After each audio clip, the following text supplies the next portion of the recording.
Vamos con la conferencia Gerencia Sostenible y Sustentable a cargo del doctor Orlando Salinas Gómez.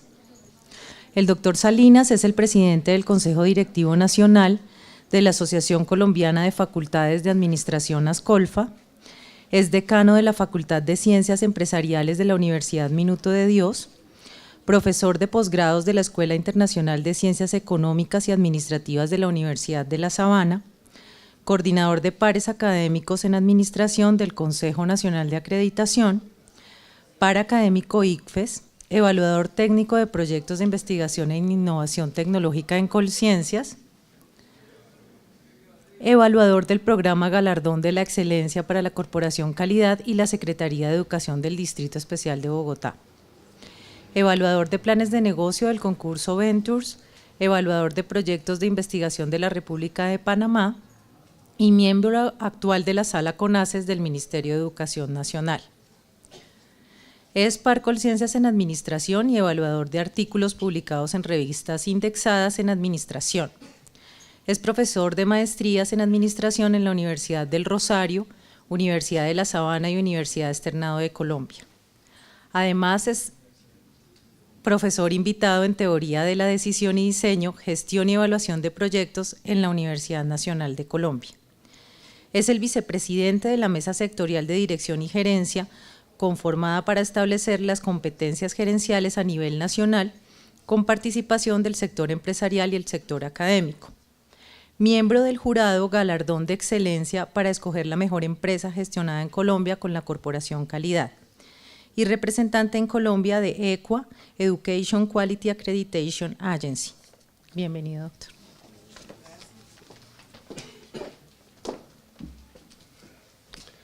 Bueno, muy bien, buenas tardes.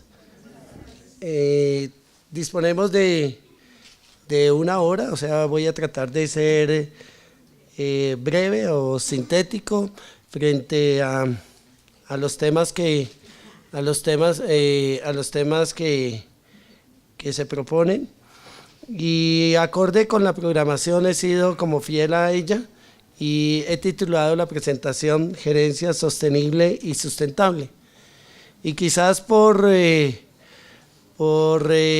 tema tan abierto y tan genérico, yo podría pensar que eso me da oportunidad, es la ocasión para de pronto buscar un tema que uniera lo que se entiende hoy en día por gerencia sostenible y sustentable, y entonces voy a hablar casi a mi manera de ver a lo que confluye estos dos términos, y es para mí la competitividad empresarial, o sea, la relación o la vinculación de lo sostenible y lo sustentable con la competitividad empresarial.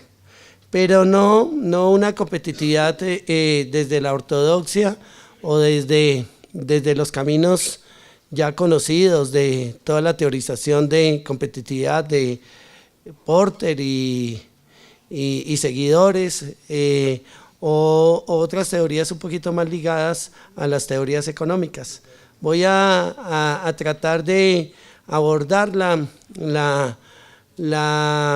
el conversatorio, la charla, desde una óptica eminentemente del management, y yo creo que nos da también una visión integral en función de recoger lo que los compañeros han expuesto en el transcurrir de este evento.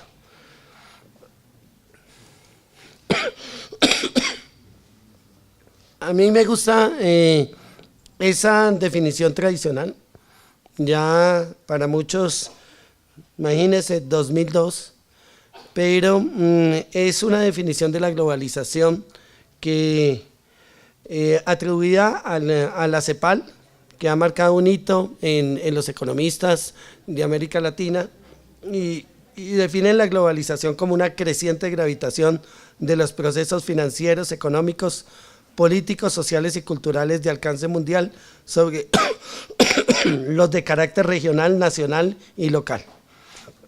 ¿Por qué parto de ese concepto de globalización? Simplemente porque ya al margen de posiciones muy respetadas como el mismo Stiglitz y como algunos otros economistas, sin duda alguna, todo lo que se ha venido dando en los últimos años es derivado de la globalización. Una globalización que tiene múltiples características, pero que sigue permeando todos los elementos de nuestra sociedad y particularmente la gestión empresarial.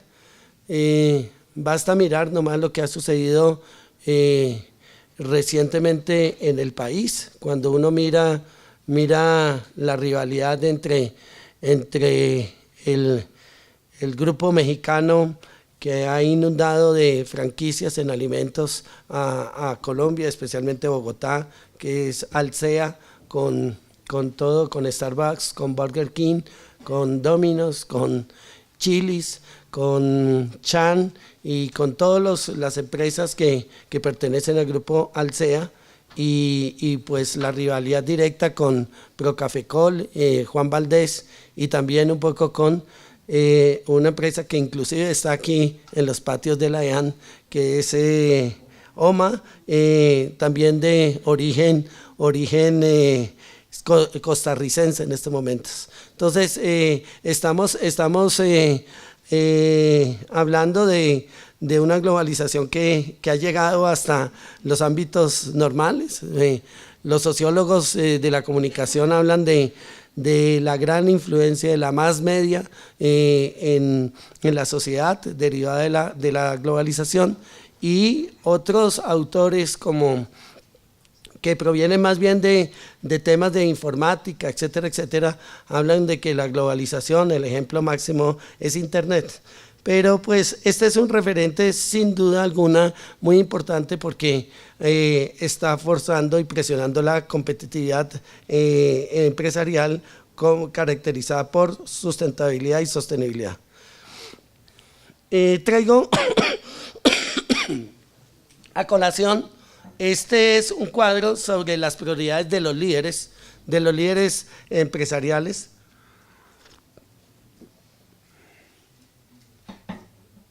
De los líderes empresariales, según el famoso foro de Davos en Suiza, en donde pues acuden los principales presidentes de compañías a nivel mundial, globalizadas la mayoría. Hoy en día, inclusive, allá acuden presidentes de las denominadas multilatinas, concepto que está en estos momentos en auge. Y entonces a ellos se les pregunta, en función de la globalización, cuáles deben ser las prioridades para esos líderes empresariales. Llama la atención lo siguiente: primero, el crecimiento económico. Segundo, la disminución de la brecha entre ricos y pobres. La tercera, proteger el medio ambiente, que está muy pegada, muy cercana en los tres primeras. La cuarta, eliminar la pobreza. Después, la guerra al terrorismo, y después eliminar las guerras, entre otras cosas. Uno podría pensar que en el caso colombiano este es un escenario no óptimo, pero es un escenario muy positivo, y es el tema del crecimiento económico. Nosotros somos un país que estamos creciendo alrededor del 5%, o sea, según los pronósticos vamos a estar al final del año en esta cifra, una cifra muy alta frente al crecimiento de Chile, que en estos momentos escasamente va a superar el 2%, y un crecimiento muy alto frente a los países latinoamericanos, y muy cercano de pronto a países que siempre se sitúan en los primeros lugares, en donde ustedes notan que, por ejemplo, hay cierta preocupación por China, que venía creciendo al 9%, y hoy en día China ha bajado y va a bajar en este año alrededor de 7.2%, va a bajar al 7.2%. Pero sin duda ese crecimiento económico se está viendo, solo falta salir y mirar el crecimiento de compañías como Inditex, con todas sus marcas aquí en Colombia, el mismo crecimiento, las compras y las alianzas estratégicas, etcétera, de varias compañías, como el mismo el ingreso del año entrante de AT&T por la vía de la compra de DirecTV. Ellos hablan estrictamente de Franco Lombardo, el presidente de DirecTV, está hablando de que el ingreso de AT&T da en Sudamérica un potencial de 26 millones de clientes, o sea, en toda Sudamérica, y pues el crecimiento está siendo aprovechado como una oportunidad que por algo debe ser precisamente, o es una preocupación de los líderes empresariales en Colombia y en el mundo entero. Bueno, aquí está, solo a nivel, la misma CEPAL, esto, hay varias literaturas respecto, acceso masivo a la información en tiempo real, extensión del libre comercio, gran influencia en lo ambiental, elevada movilidad de los capitales, importancia de la gobernabilidad, globalización de los valores. Aquí los profesores de negocio internacional, etcétera, el tema del riesgo país y temas asociados con la institucionalidad, la aplicación de teorías de institucionalismo, neoinstitucionalismo, y un poco derivado de todos los análisis que a nivel de países, etcétera, podríamos mencionar de la aplicación de las teorías de Douglas North, Premio Nobel de Economía, o inclusive el reciente estudio publicado la semana pasada de la gran mejora que ha tenido Colombia en el estudio de Doing Business, que es un estudio comparativo de cómo hacer negocios entre diferentes países. Esto lo saqué yo no sé si será vigente o no, pero siempre la planeación, el Departamento Nacional de Planeación o Planeación Nacional siempre se refería al 2019 y había una visión de futuro al 2019. Muchas empresas utilizando ese año del 2019, el famoso bicentenario, etcétera, planificaron en el largo plazo alrededor. Y lo traigo a colación porque, si ustedes notan, las expectativas de crecimiento se sitúan para el país como en un óptimo de un crecimiento al 6%, y por eso la economía colombiana dice que va por buen camino, porque esta cifra sin duda se va a lograr, según los especialistas, hasta el 2019. Inclusive en el caso del ministro de Hacienda, Mauricio Cárdenas, en Medellín, nos decía, por ejemplo, que la semana pasada, hace 15 días, nos decía que si hay reales posibilidades de paz, los economistas calculan que el PIB colombiano va a aumentar 2 puntos más de lo que está creciendo en estos momentos, en épocas del posconflicto. Muy bien. Algunos estudios de planeación nacional advierten, sin embargo, que los problemas o los cuellos de botella al crecimiento son estos: violencia e inseguridad, carga tributaria excesiva y estructura compleja, bajo nivel de ahorro, desequilibrio fiscal, bajo nivel educativo e innovación, infraestructura incipiente y bajo nivel de cumplimiento de contratos, derechos de propiedad y de regulación. Carlos Castañeda, que fue vicepresidente mexicano, uno de los grandes sociólogos un poco de izquierda en América Latina, muy estudioso de los temas urbanos especialmente, considera que el mal endémico de América Latina es este tema de violencia e inseguridad. Hay casos muy concretos, el mismo caso de Sao Paulo, el mismo, ni hablar del caso, el caso de Caracas, caso de México, caso de las grandes metrópolis, el mismo Lima, Buenos Aires, y por qué no, pese a las mejoras sustanciales de Bogotá, pero las grandes ciudades, y este es uno de los males fuertes que se avisoran como consecuencia precisamente de que todavía no hemos, sí hemos disminuido, pero todavía las distancias frente a la pobreza son muy grandes. La carga tributaria excesiva y estructura compleja. Lean los periódicos, solo basta que uno mire sobre el tema de la reforma tributaria que ha planteado el gobierno. Hay algunos empresarios que consideran que eso es el cambio de reglas de juego, que genera una inestabilidad macroeconómica y que frente a esta carga tributaria excesiva hay mucha incertidumbre y que en vez de favorecer precisamente la formalización empresarial, lo que va a aumentar es la informalidad en la medida que avanza pues la base, se amplía la base de las empresas que tributan. El bajo nivel de ahorro.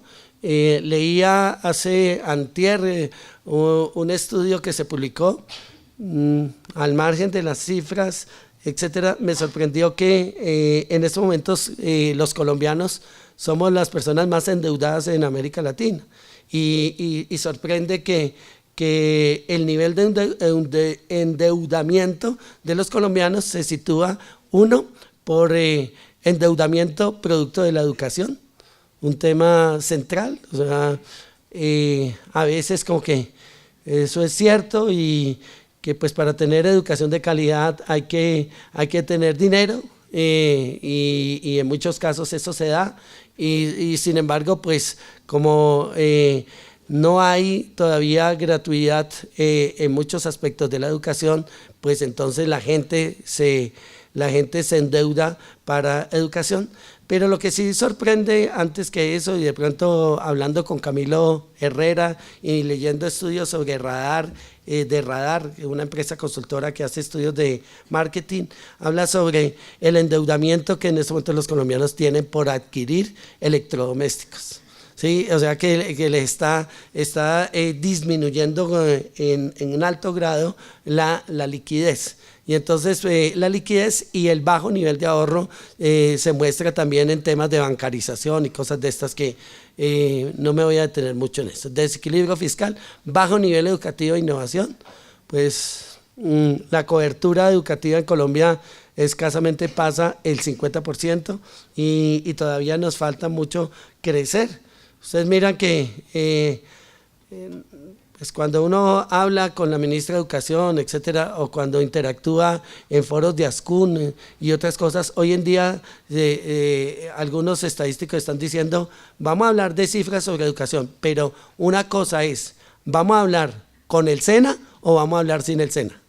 Porque, o sea, el SENA está en estos momentos inflando, está generando pues una cobertura mucho más alta por la cantidad de estudiantes que tienen y ustedes saben que la decisión que ha tomado el SENA ya nosotros en las salas CONACES, etcétera, estamos ya mirando pues todo el SENA se vino todo con registros calificados, etcétera, etcétera, o sea que es un crecimiento enorme a partir de la formalización de los estudios que ya en términos de pregrado, posgrado, etcétera, etcétera, y de seguro a futuro programas de doctorado.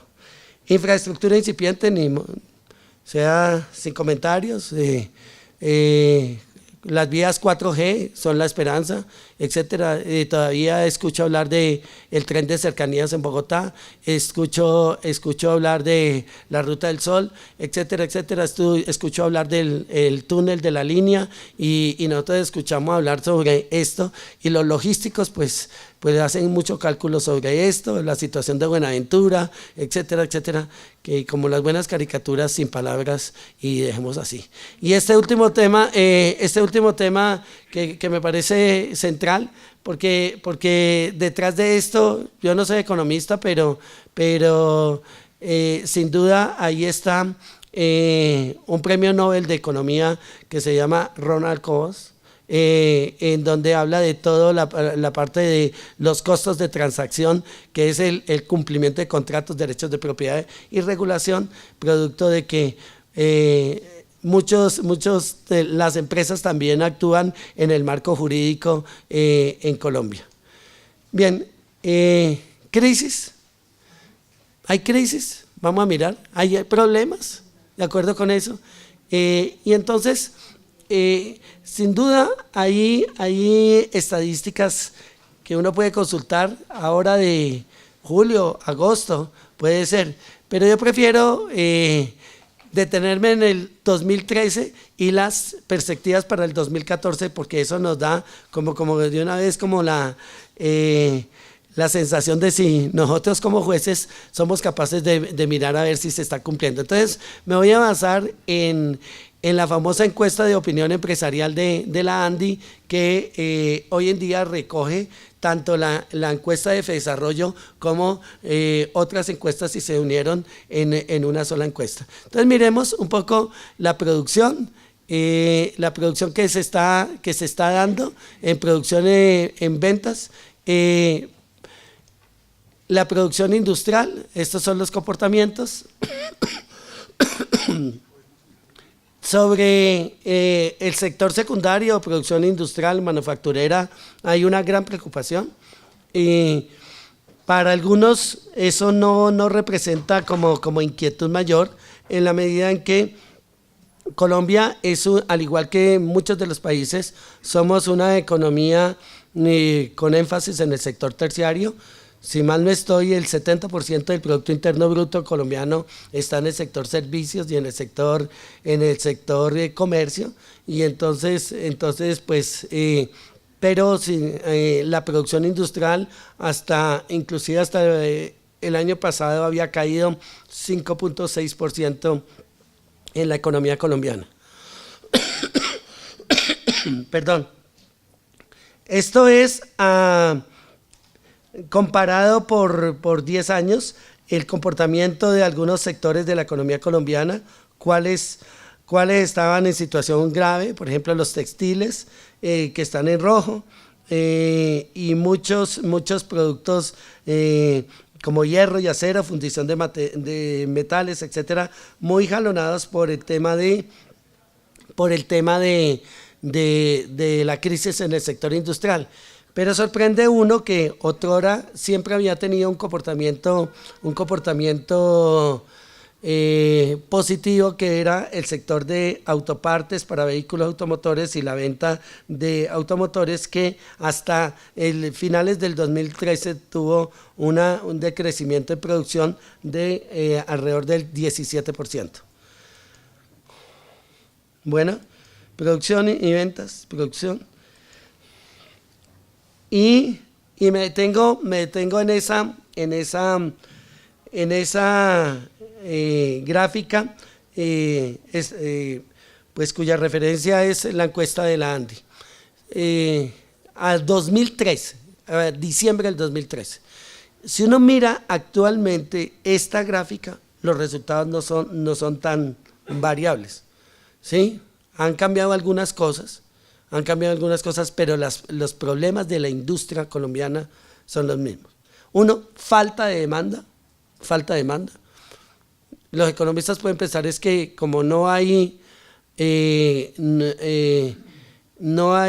liquidez porque la gente vive endeudada, etcétera, y entonces pues no se ha incrementado el consumo fuertemente, ¿sí? Y entonces la falta de demanda también tiene mucho que ver con que hay mucha oferta, muchos oferentes de productos y sustitutos, etcétera. Entonces pues ha caído un poco la distribución, especialmente en algunas empresas que otrora eran líderes. Dos, la competencia, 22.1% de los empresarios encuestados por la ANDI consideran que ese es un tema, que la rivalidad. El tipo de cambio, pues que está en función de coyunturas, el dólar debe haber cerrado hoy alrededor de 2.100 y pico, 2.105 pesos por ahí, y cuando a comienzos de año no estaba ni siquiera en los 2.000 pesos. Esto, como en todo, hay ganadores, hay perdedores, perdedores. Puede que en el caso, por ejemplo, de Avianca, gane y pierda en algunos casos. Por ejemplo, si hay mucho endeudamiento por la compra de aviones para modernizar su línea, pero un dólar alto también, por el otro lado, le representa una caída fuerte, sobre todo de pasajeros internacionales saliendo de Colombia, porque encarece precisamente el turismo internacional con una tasa de cambio. O sea, esto es relativo porque pues hay ganadores y hay perdedores sobre la tasa de cambio. El costo de suministro de materias primas, el contrabando, etcétera. O sea, inclusive me sorprende porque si ustedes miran hace 2, 3 años, este tema, el tema de orden público, era uno de los temas más relevantes precisamente como problemas de coyuntura de la industria colombiana. La rentabilidad de las empresas, en la rentabilidad operacional, principales obstáculos de la industria, y aquí lo voy a me voy también a detener en el comentario. Uno, el dumping, con 26.1%, o sea, una competencia desleal en donde hay muchos que están compitiendo por debajo de los costos de producción, y generan una competencia que en estos momentos están sacando a muchas empresas del mercado, sobre todo en ciudades intermedias. El contrabando abierto en calzado, especialmente en textiles y en general la industria. Ustedes, no sé, cuando uno mira las causales de la salida del país de Ortega, el exdirector de la DIAN, ¿por qué salió? Y entonces él decía que porque casi como la derrota de Ortega fue porque no había podido ser capaz, o no pudo controlar el contrabando, y aparecen otras, por ejemplo, las normas, toda la parte regulatoria, toda la parte legal, toda la parte de regulación, etcétera, etcétera, como muchas veces barrera de entrada. La falsificación del producto, 16.2%, que es otra de los obstáculos de la actividad manufacturera. Los costos que más aumentaron en el 2013 en las materias primas, 55.2% según los empresarios. Mano de obra, 42.5%, y fletes, 31.5%. Alguien en ese momento se estará inquieto entre el público, pensando que, ¿y esto qué relación tiene? Pues no sé, pero a mí me dolió mucho. Una de las fotos más impactantes que yo he visto recientemente, en lo personal, fue una foto de una pareja que murió aplastada, abrazada en Bangladesh, hace como año y medio. Un edificio en Bangladesh se derrumbó, mató yo no sé a cuántas personas, entre esas a esa pareja que murió abrazada, y después en los escombros, cuando se empezó a mirar a ver si había más cadáveres, se encontraron todas las marquillas de Gap, todas la marquilla de Tommy, todas las marquillas de cantidad de productos que todos nosotros, algunos hemos comprado en el Sawgrass, en Fort Lauderdale, o en Century 21 en los Estados Unidos, o también, ¿por qué no?, los hemos comprado aquí en Colombia. Cuando yo miré esa razón y miré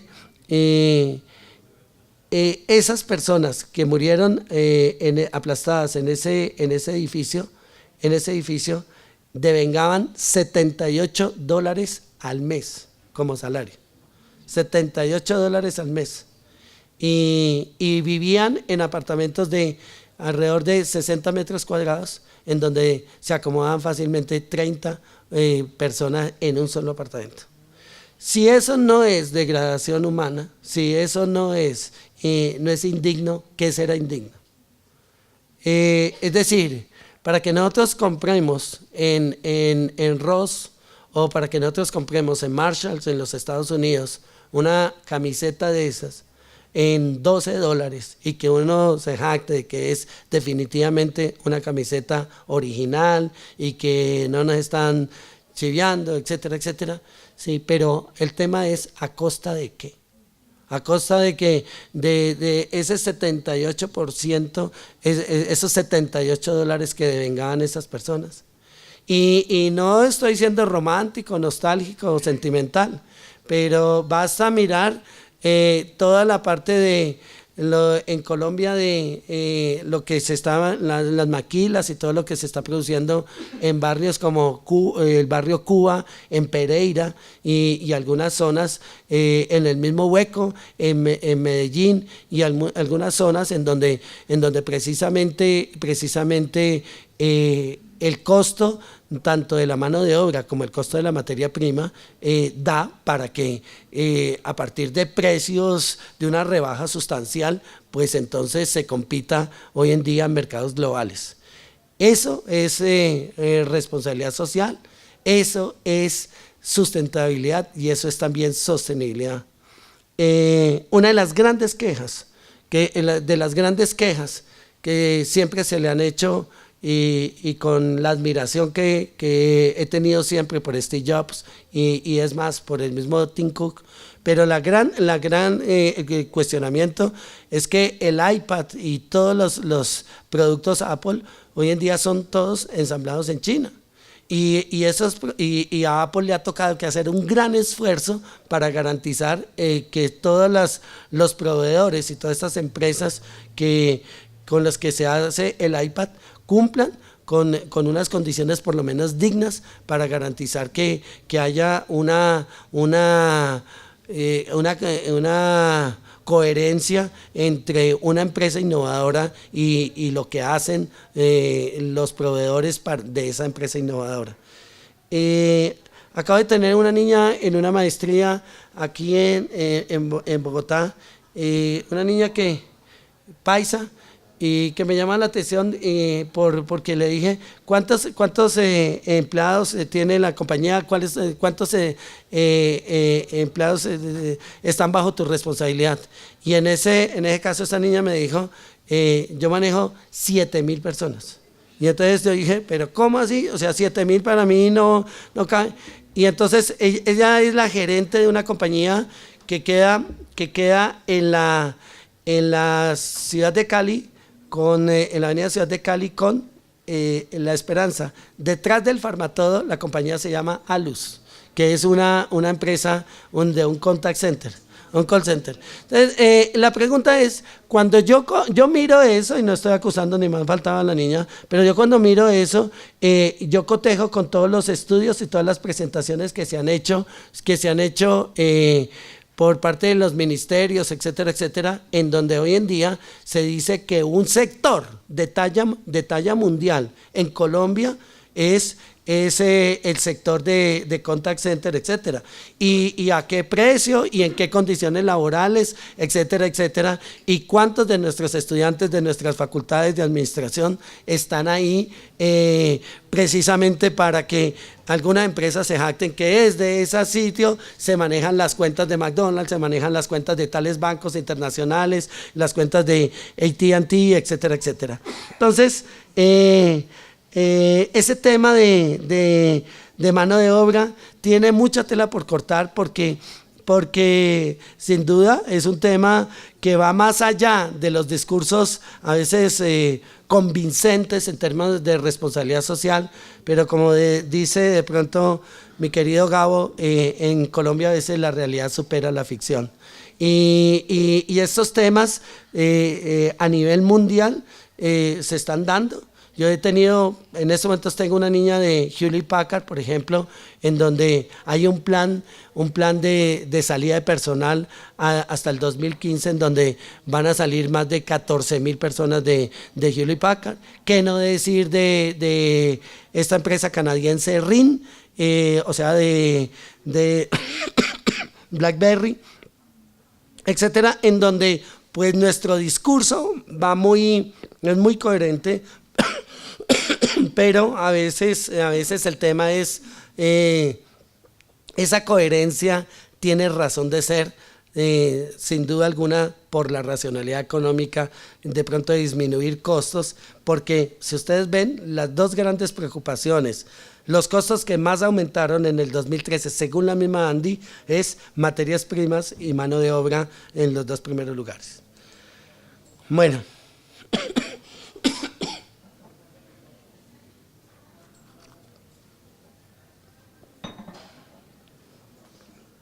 Bueno, esta es la perspectiva de la Andy del comportamiento empresarial en Colombia para el 2014.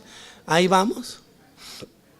Y de una vez, los factores que incidirán favorablemente para ese comportamiento. O sea, desarrollo, la diversificación de productos, la diversificación de productos, que pues yo creo que el mejor ejemplo es la prensa colombiana. Hoy la gran noticia de hoy ha sido pues la incursión, un tema que se sabía que venía muy calentándose fuertemente, el tema de la incursión de Postobón en la cerveza, y de nuevo el retorno frente a Bavaria versus Postobón, pero trabajando una franquicia que inclusive era Coca-Cola FEMSA, que era Heineken, que ellos ya habían hecho algunos mercados de prueba con la incursión de tiendas de convivencia, por ejemplo, en el caso de FEMSA, como tiendas OXXO, etcétera, etcétera. O sea, esos temas de diversificación de productos y creo que se están dando. Todo la cantidad de empresas, sobre todo en el sector comercio, que están incursionando, ya es un hecho y se vuelve a revivir. Ya hay conjeturas. Hace 5 años nosotros venimos hablando de si hasta qué punto Walmart compra definitivamente Olímpica, o si ahora a través de la crisis ya muy sentida y que se está notando en las cifras de Cencosud, el interés de Walmart es por Cencosud, o algunas malas lenguas que hablan que directamente Walmart va a entrar a Colombia es comprando precisamente Almacenes Éxito. Pero estas son conjeturas muy conjeturas, que ya hay avanzadas, en donde nosotros lo vemos. Por ejemplo, el ingreso que ha hecho silenciosamente, casi silenciosamente, casi la segunda compañía en retail de los Estados Unidos, de la segunda o tercera, que es el ingreso de Costco de Estados Unidos, que ingresó con una filial a Colombia, empezó por Barranquilla, siguió en Cali y hace 8 días, 15 días entró a Bogotá, que es PriceSmart. O sea, estamos viviendo pues una mejores perspectivas de crecimiento, gestión comercial, gestión administrativa y factores que incidirán favorablemente. ¿Cuáles son las dificultades? Las dificultades del sector de la compañía que ustedes consideran perjudicarán el desempeño de la empresarial en el 2014. Competencia, precios bajos, 19.6%. Competencia de importaciones, 17.7%. El año electoral, 16.5%, o sea, que le ha metido mucho ruido tanto el año pasado como este año, y genera cierta incertidumbre por el tema político. Pero miren de nuevo, precios bajos, que están muy en función también de la relación especialmente con mano de obra y con personal. Bueno, muy bien. Estos son algunos indicadores. 2013, decisiones de inversión del sector productivo. Y entonces, si ese es un poco como el panorama, ¿cuáles son los elementos que hoy en día son vitales para generar sostenibilidad y sustentabilidad? Sin ser, más bien para ser ordenada un poco mentalmente, sin ser esto una receta ni un listado, pero hay algunas características que sin duda algunas son comunes. Cuando uno ve encuestas en Estados Unidos sobre qué libro leen los principales presidentes de compañías, los CEOs, cuáles libros leen, muchos van a decir que un libro que ha marcado nuestra formación como administradores, que es el famoso libro de Collins y Porras, Las empresas que perduran. Y las empresas que perduran introduce un conceptico en donde muchas de las empresas colombianas lo han asumido, en muchos casos exitosamente, que es el concepto de mega, que algunos lo asocian como una meta grande y ambiciosa, pero dejan entrever, entre otras cosas, es que sin duda alguna una empresa que no tenga visión de largo plazo es una empresa que va a vivir es más del presente, que va a vivir más del día a día, que va a vivir más de qué vamos a hacer mañana, en vez de cuál es un poco la perspectiva del largo plazo jalonada por temas de liderazgo estratégico. O sea, ese tema de visión de largo plazo, hay muchas empresas que dan ejemplos contundentes sobre eso, de que hacen procesos de planeación y hacen un trabajo muy, de pronto, desde la óptica de diseños de futuro, desde la óptica de perspectiva estratégica, etcétera, etcétera, la visión de largo plazo, en donde de una vez se vaticina, se avisora, etcétera, temas ambientales y otras cosas que se han comentado en todo el trasegar del día. El segundo elemento,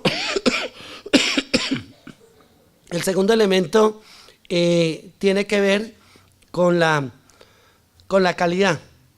Y la calidad se certifica. La calidad se certifica. Por supuesto que nosotros a veces podríamos poner en duda algunas empresas que tienen certificaciones de calidad y uno duda de que tengan calidad. Alguien puede pensar que hicieron bien la tarea, o que tuvieron un buen consultor, o que hay un trabajo muy fuerte en ese sentido. Pero las certificaciones de calidad es mejor tenerlas que no tenerlas. Y entonces ustedes ven muchas de las cosas, aquí los compañeros profesores lo saben, todo el tema de los rankings, todo el tema de las acreditaciones internacionales en las escuelas de negocios, etcétera, etcétera, que han cambiado sin duda la gestión y los indicadores en nuestras facultades. Pero voy a tratar de colocar solo un ejemplo al respecto. Hay una familia salvadoreña de apellido Poma. Esta familia salvadoreña de apellido Poma son los dueños casi de la franquicia mundial. Exitosa, es un caso exitoso a nivel mundial de la franquicia de los hoteles Marriott. Y ellos trajeron los Marriott, empezaron por Bogotá. Y entonces les escuché una declaración a los salvadoreños, o en un foro ellos hablaban sobre eso, y la familia Poma decía, porque le preguntaron, ¿ustedes por qué se demoraron tanto en entrar a Colombia si es la cadena hotelera top? Y entonces ellos dijeron, nosotros nos demoramos en entrar porque no nos gustaba, no nos satisfacía las reglas de juego que habían en Colombia, sobre todo por certificaciones de calidad hotelera. En Colombia todo el mundo decía que era 5 estrellas, se ponían las 5 estrellas y ¡pum! Y cobraba una noche en 800.000 pesos la noche. Y todo el mundo 5 estrellas, y entonces así no se podía competir porque sí. Muy caro. No se podía competir, gracias Mario, no se podía competir. Y entonces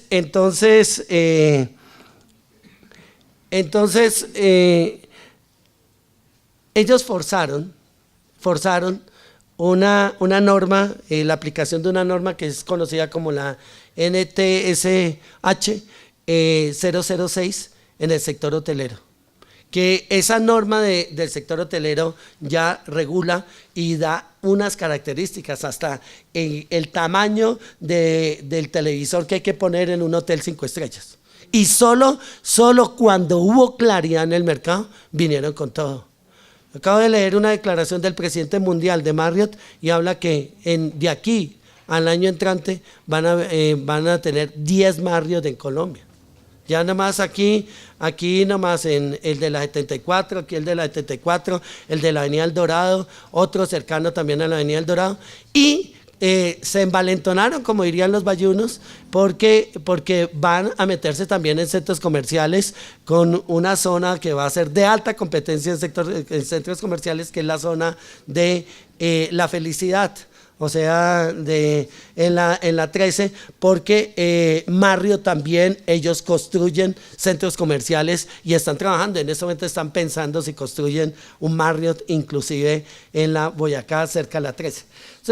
O sea, las certificaciones de calidad no es solo un tema de mostrar, sino, miren la misma, seguramente la EAN, conozco el caso de La Sabana, la mayoría de universidades de la Javeriana, a partir de la acreditación institucional, están por la conquista de Colombia y ya han montado sedes en otras ciudades, etcétera. O sea, ¿eso qué tiene que ver? Tiene que ver con un tema de expansión. O sea, la certificación de calidad, llámese en el sector hotelero tal, en el sector ambiental 14.00001, en la responsabilidad social 26.000, etcétera, pero esas certificaciones son casi el concepto de ingreso para otra clase de mercados.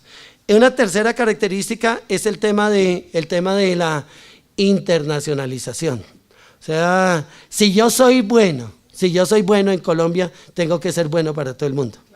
Y entonces casándolo un poquito con las certificaciones, pero traigo a colación Miguel Silva o Catalina Crane, ambas, tanto Miguel Silva, que fue embajador de Colombia en los Estados Unidos, y Catalina Crane, que es en este momento la embajadora de Colombia en Francia, ambas fueron presidentes de Procafecol.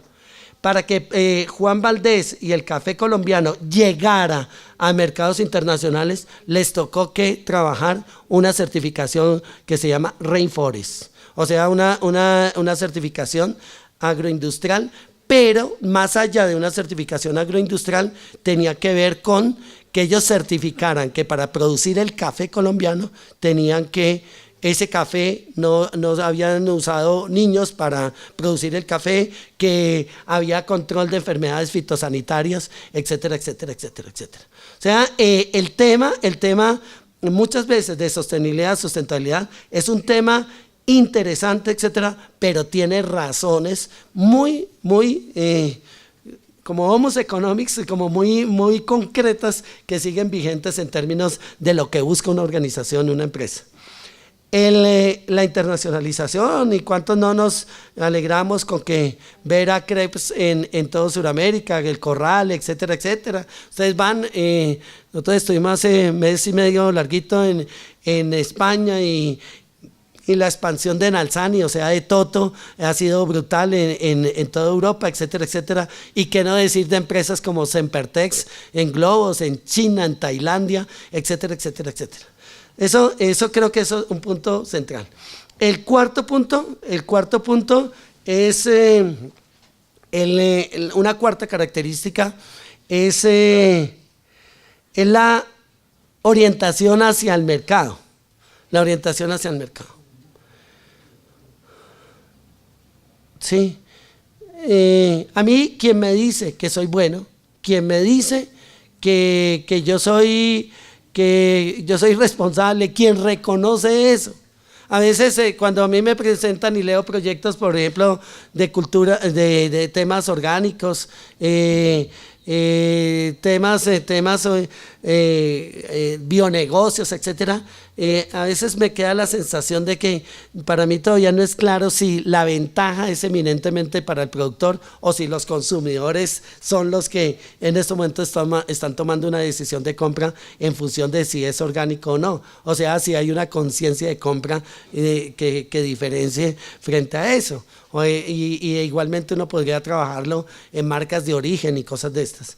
Pero a mí lo que sí hay que tengo claro es que, lo voy a poner como un ejemplo, cuando hago visitas por CNA o algo, a mí hay decanos que me dicen, esto es el mejor programa de todos los que hay en esto, mire, el plan de estudios, todo muy bien, excelente.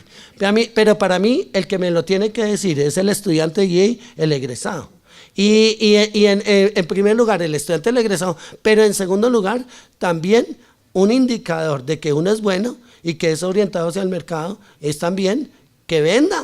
O sea, porque si a mí me dicen que es lo mejor del mundo y uno llega y ¿cuántos estudiantes tiene entre 10 semestres? Y le muestran a uno 85. O sea, uno cuestiona el tema de la flexibilidad curricular o algunos temas, etcétera, etcétera, relacionados con esto. La orientación hacia el mercado, por eso, siendo un poquito muy estricto en términos teóricos, podría pensarse que es la necesidad de que las empresas primero vendan y después produzcan. O sea, una empresa muy orientada hacia el mercado. Otra característica de una empresa con posibilidad de futuro, hablemos de posibilidad de futuro, más bien, es que es la competencia por el talento, la competencia por los mejores. Todos que somos aquí, los profesores que estamos acá, todos somos profesores de posgrado, la mayoría, y uno tiene estudiantes que tienen una vinculación laboral en posgrado. Y siempre uno le pregunta al estudiante, dependiendo de la empresa en que esté, y uno les aseguro que hoy en día la mayoría de empresas han apretado y han vuelto más riguroso el proceso de selección de personal. Porque al margen de las dudas que se tengan, pero una persona bien seleccionada, pues genera una mayor probabilidad de excelente desempeño. Cuando Steve Jobs estaba agonizando, por supuesto recibió a su familia, pero recibió a una persona que él seleccionó. Hizo hasta lo imposible porque estuviera en Apple. Un muchacho en ese entonces que era de apellido Yves, en donde ese muchacho tenía las mejores notas de una escuela de diseño en Gran Bretaña que era lo máximo, la top del mundo en diseño. Y él, cuando se enteró de eso, luchó porque entrara a Apple. En estos momentos Yves es para muchos el genio detrás de la trasescena de Apple. Es vicepresidente de diseño de Apple y casi como la razón de ser de todos los diseños que ha hecho la empresa en los últimos 10, 15 años. Y la lucha por el talento. Cuando nosotros hacemos foros con Headhunter, con Michael Page, con la Top Management, con la Pricewaterhouse, todos consideran que hoy en día uno de los problemas de el talento, que es muy fácil decirlo, pero es un poquito, es cómo el talento no solo se incorpora, sino sobre todo cómo se retiene en las organizaciones. ¿Sí? Cómo sí, entran y hay una hay una estampida muchas veces, por múltiples razones, porque ese tema de perseverancia pareciera que fuera a veces un cuento muy nuestro, cuando hoy en tema laboral la gente está 1 año, 2 años, y por múltiples razones, la famosa generación Y, los millennials, etcétera, etcétera, tienen otras características totalmente diferentes y otros intereses en función de su proyecto de vida completamente diferente. Y otro de los temas que aparecen aquí en esto y que es una característica también estudiada es el tema de la ubicación. Cuando uno llega a San José de Costa Rica y cuando se baja del avión, lo primero que uno encuentra es la tremenda planta de Intel en San José. Hay una persona aquí que en Colombia o en la sabana de Bogotá, que valdría la pena traer aquí a estos claustros universitarios, que es el caso de el alcalde de Tocancipá. Porque en estos momentos, detrás de todas las zonas francas, etcétera, etcétera, pero está también la posibilidad del crecimiento de compañías de Coca-Cola FEMSA se fue para Tocancipá, se fue Koala, está Bavaria completamente, está todas las principales, está Kimberly, están todas las compañías multinacionales, y un poco la ubicación geográfica como atrayente de ubicación organizacional y empresarial, que llaman o involucran un tema que se llama offshoring, que es de vital importancia para la competitividad empresarial en el mundo actual. Sin duda, el tema no es qué vamos a hacer mañana, sino este tema de sostenibilidad y sustentabilidad es un tema de cómo las empresas, al margen de herramientas de planeación estratégica, prospectiva, etcétera, etcétera, visión de futuro, más bien cómo deben actuar en el presente para lograr esa perdurabilidad empresarial que tanto menciona en su famoso libro Jim Collins. Eso era lo que quería comentar y compartir con ustedes. Muchas gracias por su atención.